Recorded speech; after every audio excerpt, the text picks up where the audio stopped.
Mutton curry, mutton chops కూర అనటం ఎలానో చెప్తాను. దీన్ని మటన్ కర్రీ చాప్స్ అంటారు.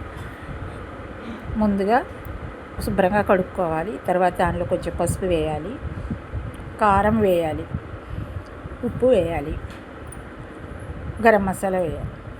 శుభ్రంగా వాటిని అంతా కలిసేలాగా కలపాలి. వీడియోలో చూస్తున్నారు ఎలా కలుపుతున్నా అలా బాగా కలపాలి.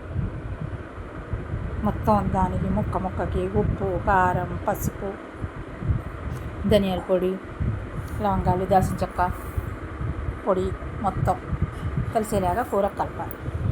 ఇక స్టవ్ మీద చిన్న కుక్కర్ పెట్టుకోవాలి. కేజీ మాంసానికి సరిపోయే కుక్కర్ పెట్టుకోవాలి. కొంచెం జీలకర్ర, ఎండుమిరపకాయ వేయాలి. తర్వాత ఉల్లిపాయలు, పచ్చిమిరపకాయలు వేసి బాగా కలపాలి.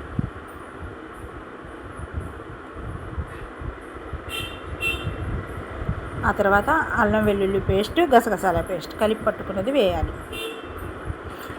ఉల్లిపాయలు వేగిన తర్వాత వేయాలి. ఇక అల్లం పేస్ట్ని గంటితో కలిపి అల్లం పేస్ట్ కూడా పచ్చివాసన పోయే వరకు వేపాలి. ఇందాక కూరలోనే వేసి అల్లం పేస్ట్ కలపండి, పచ్చివాసన వస్తుందని. ఇప్పుడు నువ్వు ఇలా ఉల్లిపాయ ముక్కల్లో వేసి అల్లం పేస్ట్ని కూడా వేగరించామనుకో పచ్చివాసనగా ఉండదు, బాగుంటుంది.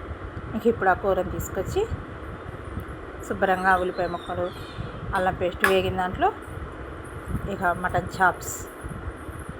ఆ చాప్స్ వేయాలి. ఇక కొత్తిమీర వేసుకోవాలి. ఒకసారి కలపాలి.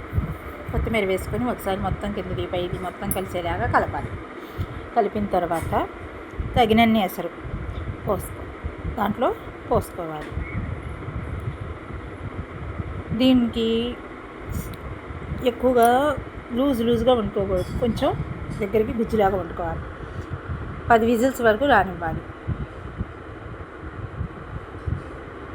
10 విజిల్స్ వచ్చే వరకు కూరని స్టవ్ మీదే ఉంచాలి. ఆ తర్వాత విజిల్ తీసి చూస్తే కొంచెం కంఫర్టబుల్గా అయి ఉంటుంది.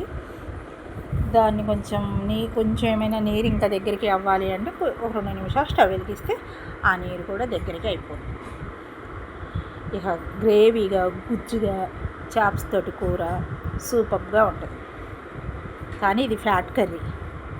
దీంట్లో కొంచెం ఫ్యాట్ ఎక్కువగానే ఉంటాయి మటన్ చాప్స్ అంటే. చూడండి గ్రేవీగా ఎంత టేస్టీగా ఉందో. Subscribe please friends.